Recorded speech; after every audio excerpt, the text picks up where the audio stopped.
Yes. So Bernoulli's theorem, most important. बच्चों Bernoulli theorem ये है कि लिक्विड के पास तीन एनर्जी होती है, pressure energy, potential energy and kinetic energy. अगर मास की जगह डेंसिटी लगा दें तो वो एनर्जी पर यूनिट वॉल्यूम हो जाता है, क्योंकि density itself is the mass पर यूनिट वॉल्यूम। तो वैसे तो पोटेंशियल एनर्जी mgh होती है, लेकिन अगर ρgh हो जाए तो वो भी पोटेंशियल एनर्जी है पर यूनिट वॉल्यूम। तो ये है pressure energy per unit volume आदर्श, ये है अपना प्रेशर एनर्जी और ρgh, ये है पोटेंशियल एनर्जी, और हाफ ρv², ये है अपनी kinetic energy per unit volume है तीनों, इनका सम कांस्टेंट होता है। ठीक है, pressure energy, potential energy and kinetic energy per unit volume sum constant होता है लिक्विड का। लेकिन ड्यूरिंग कौन सा flow? During streamline flow, during streamline flow और for an ideal fluid. Ideal fluid का मतलब होता है बच्चों जो इनकंप्रेसिबल हो और आराम से बहे। ठीक है, तो ये है बहुत इंपॉर्टेंट टॉपिक, ये इसकी स्टेटमेंट है, आप इसको पढ़ लेंगे।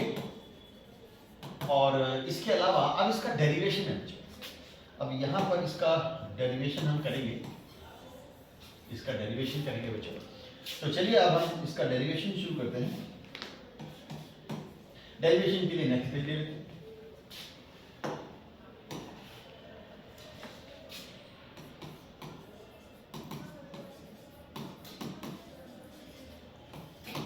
सबसे पहले बच्चों हमने बनाया एक ये ट्यूब ऐसे, इसमें एक लिक्विड फ्लो कर रहा है, हमने अलग अलग एरिया ऑफ क्रॉस सेक्शन लिया है।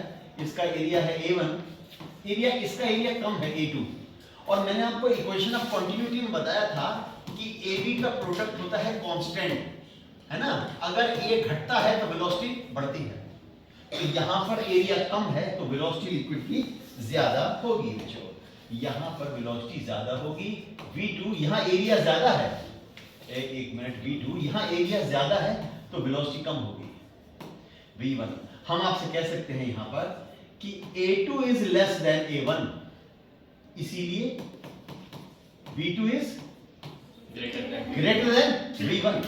और बच्चों ये देखिए इस टाइप से, ये जो लिक्विड इसकी हाइट है ना बेटा, यहां H1 है और यहां ये H2 है, और लिक्विड स्ट्रीमलाइन में फ्लो कर रहा है। तो चलिए बात करते हैं कि ऐसे ऐसे ऐसे स्ट्रीमलाइन, चलिए तीन स्ट्रीमलाइन बना देता हूं। आप देख सकते हैं कि यहां पर स्ट्रीमलाइन पास आ रहे हैं या थोड़ी दूर दूर हैं। अब एक बात मेन समझने की यह है बच्चों इसके अंदर कि यहां पर प्रेशर है P1, ये वो प्रेशर है जिसके कारण लिक्विड अंदर एंटर कर रहा है ट्यूब में, लेकिन जब लिक्विड वहां से बाहर आ रहा है तो एयर उसे रोक रही है, तो यहां प्रेशर है P2, लेकिन ये वो प्रेशर है जिसके अगेंस्ट लिक्विड बाहर आ रहा है। जैसे सपोज ट्यूब है, आपने उस सपोज आप पानी दे रहे हैं प्लांट्स में, एक तरफ आपने टैप में लगा दिया, खोल दिया, अब पानी उधर से आया तो टैप से जो प्रेशर आ रहा है ना, दैट इज P1। कितना है P1। और जब ये पानी ट्यूब में से बाहर निकला तो सामने कौन है? हवा, हवा का प्रेशर P2 है, उस प्रेशर के अगेंस्ट लिक्विड फ्लो कर रहा है, और इधर से जो प्रेशर है लिक्विड पर उससे फ्लो कर रहा है। ठीक है समझे बेटा? तो यहां जो प्रेशर है वो प्रेशर वर्क कर रहा है ऑन द लिक्विड, समझे? और जब यहां से लिक्विड बाहर आ रहा है तो that is work done by the liquid, समझे? इस बात को आपने समझना होगा। तो ये P1 P2 की बात आप समझ गए, H1 H2 समझ गए बच्चों। चलिए अब हम आपको इसकी बात को आगे बढ़ाते हैं। यहां पर आपको ऐसे समझाते हैं बच्चों कि देखिए ये जो ट्यूब है इसको मैंने पहले स्मॉल कर दिया है, और मैं आपसे कहता हूं क्या बात, ये कहता हूं कि बेटा देखो, late M be the mass of liquid flowing कैसे? पर सेकंड। पर सेकंड। तो मैंने आपको बताया था, एक बार फिर बता देता हूं कि ट्यूब का area into velocity, area into velocity into density, ये मास फ्लोइंग पर सेकंड होता है। कैसे? सुन लो, एक बार हमने आपको डायमेंशन वाला चैप्टर कराया था। डायमेंशन वाले चैप्टर की एक और खूबसूरती देखो, मैं आपसे कहता हूं कि area into velocity into density, ये है मास फ्लोइंग पर सेकंड। आपको लगेगा सर क्या बोल रहे हैं, अजीब सी बात लग रही है, लेकिन जरा सा मैं डायमेंशन का आपको आइडिया बताऊंगा, आप यूज समझेंगे। देखो बेटा, इसका यूनिट है मीटर स्क्वायर, इसका यूनिट है मीटर पर सेकंड है, इसका यूनिट होता है मास पर यूनिट वॉल्यूम, यानी कि किलोग्राम पर मीटर क्यूब। डेंसिटी का यूनिट होता है मास पर वॉल्यूम, किलोग्राम पर मीटर क्यूब, इसका मीटर पर सेकंड, और इसका मीटर स्क्वायर। अब जरा देखते हैं को मल्टीप्लाई करते क्या होगा, मीटर स्क्वायर और मीटर क्यूब, ये इससे कट गया, क्या बचा? केजी पर सेकंड। बात को समझिए बेटा, ये देखिए डायमेंशन को, मीटर स्क्वायर मीटर हो गया मीटर क्यूब, और यहाँ मीटर की पावर -3, मीटर की पावर -3 और मीटर की पावर +3 कट गया, क्या बचा? केजी, ये बचा, यानी कि इस पूरे का यूनिट बच गया है किलोग्राम पर सेकंड। तो क्या ये मास फ्लोइंग पर सेकंड नहीं हुआ? तो ये डायमेंशन की एक और खूबसूरती है बच्चों। तो यहाँ पर मैं आपसे कहता हूं कि अगर m क्या सिंपलीफाई कर रहा है, मास फ्लोइंग क्या सिंपलीफाई कर रहा है, मास फ्लोइंग। तो सुनो बेटा, लेफ्ट वाले एंड से जो लिक्विड एंटर कर रहा है पर सेकंड A1 V1 रो, वो m हुआ। अभी बताया था AV रो m होता है, तो A1 V1 रो इधर वाला m हो गया पर सेकंड, और A2 V2 रो जो बाहर निकल रहा है पर सेकंड, बाहर निकल रहा है पर सेकंड, ये अंदर जा रहा है पर सेकंड, दोनों बराबर होते हैं, बराबर है।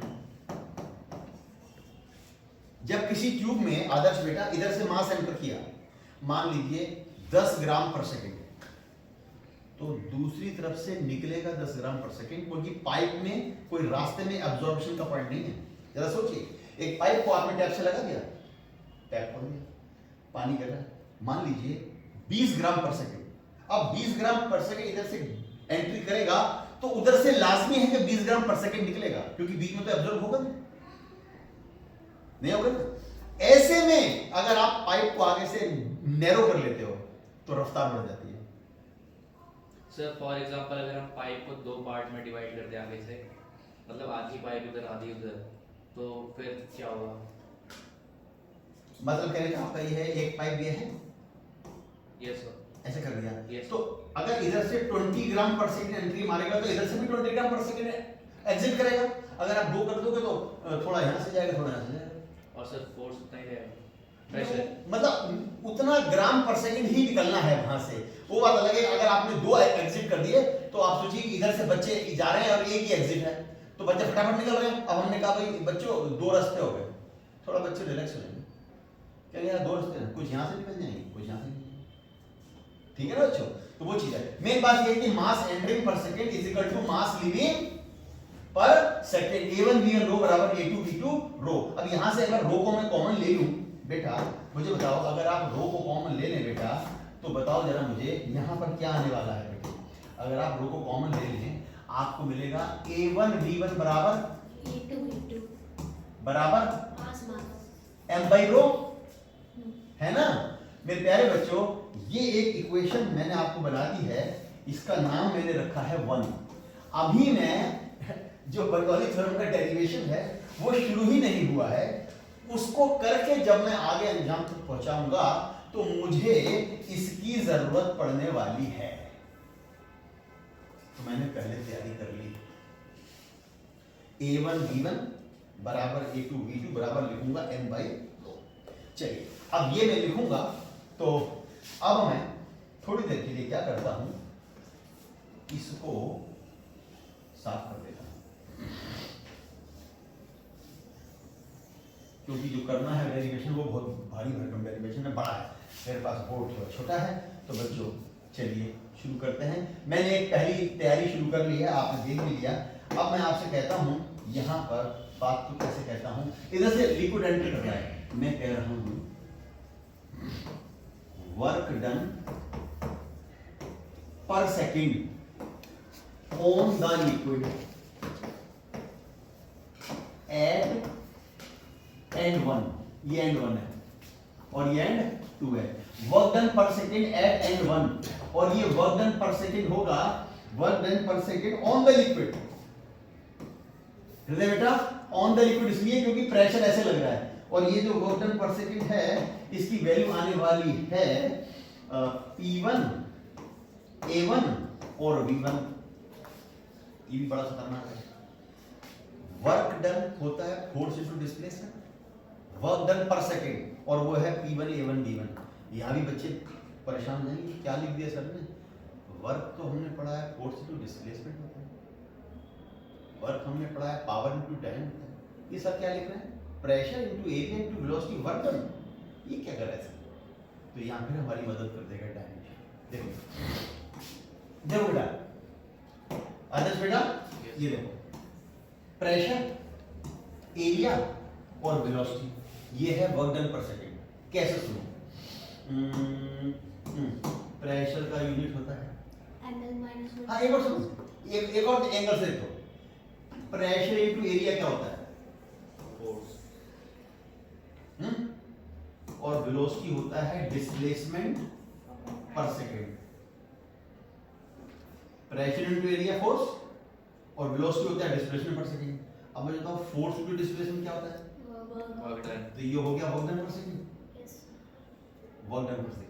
यानी कि इस वाले एंड पर जो वर्क डन पर सेकेंड है ऑन द लिक्विड वो कितना है P1 A1 V1। अब दूसरे वाले एंड पर लिक्विड बाहर आ रहा है, यहां मैं कहूंगा इसमें एक प्रश्न पूछूंगा, देखता हूं कौन बताता है। वर्क डन पर सेकेंड बाय वर्क डन पर second by the liquid at and 2, ये हो जाएगा P2 A2 V2। अब यहां पर बाय द लिक्विड क्यों बोला मैंने, वहां वर्क खुद लिक्विड करेगा, यहां पर लिक्विड पर वर्क किया गया है। अब मुझे बताएगा कौन कि यहां मैंने बाय द लिक्विड क्यों लिखा, एनीबॉडी है? सर ये प्रेशर के अपोजिट काम हो रहा है ना इसलिए। यस, प्रेशर के अपोजिट काम हो रहा है इसमें। इधर है प्रेशर P1, ये है work done on the liquid, और उधर हवा का दबाव है तो work done by the liquid. लेकिन है वर्क ऑन द लिक्विड ज्यादा, तभी तो बाहर आ रहा है। अगर इधर का प्रेशर कम हो उधर का ज्यादा हो तो बैक मार देगा पानी, लेकिन इधर का वर्क ज्यादा है, तो work done on the liquid ज्यादा है कि by the liquid, on the liquid. तो work done per second on the liquid net कितना हुआ अगर कहें तो घटाना पड़ेगा। जब तक मैं सोचो क्यों मैंने कहा घटाना पड़ेगा। अब मैं अगर आपसे बोलता हूं कि इसको घटाना पड़ेगा तो क्या आप इस बात को समझे?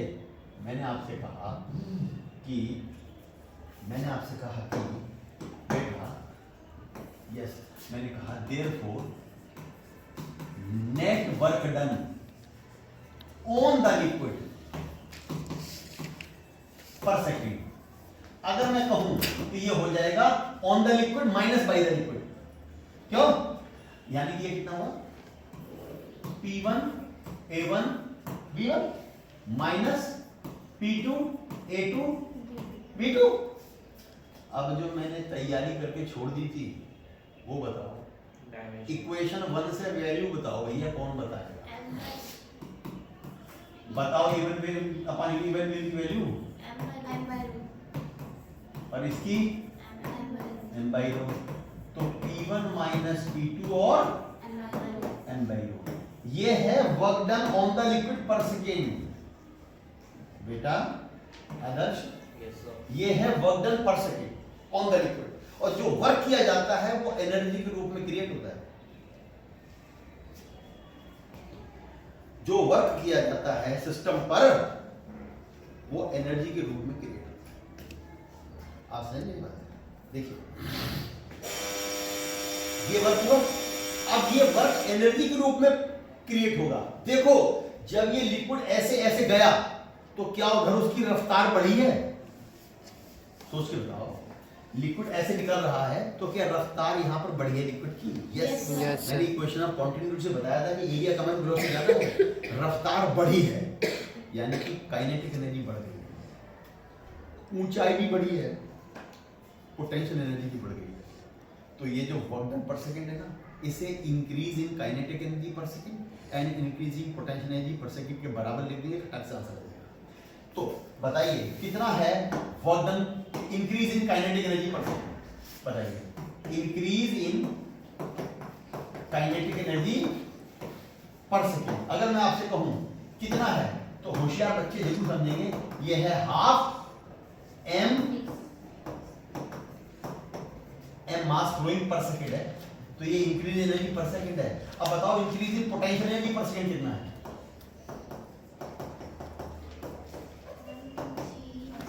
mg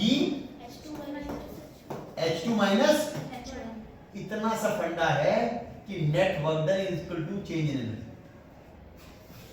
बर्नौली थ्योरम को करने का यही फंडा है कि net work done per second is equal to net change in energy per second.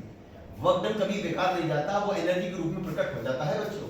तो देखो मेरे प्यारे बच्चों, यहां पर आपके सामने मैं लिखने जा रहा हूं, एक खास चीज लिखने जा रहा हूं, इसका कॉन्सेप्ट लिखने जा रहा हूं बेटा। मैं आपसे कहता हूं क्या कि बट पूरी दुनिया जानती है कि W बराबर net increase in kinetic energy plus potential energy per second. बोलो भाई सही है? सही है आदर्श? Yes sir. आदर्श बेटा, एक पत्थर को मैंने उठाया और जोर से फेंका ऊंचा, या एक क्रिकेट की बॉल को बाउंड्री पे बंदा ऊपर फेंका, बॉल की रफ्तार बढ़ रही है, यस, ऊंचाई बढ़ रही है, यस। क्या बॉल गेन कर रही है kinetic energy and potential energy per second? Yes sir. क्या ये gain at the cost of work done है? Of course. Yes sir. जो उसने वर्क किया वही तो एनर्जी में पैदा हो रहा है। तो वेरी सिंपल कि work done equal to change in kinetic energy potential energy per second. कौन मुझे बताएगा W की value? P1 minus m by, और kinetic energy change half m V2 minus P1 V2 square minus V1 square plus m G G H2 minus H1 H2 minus H1।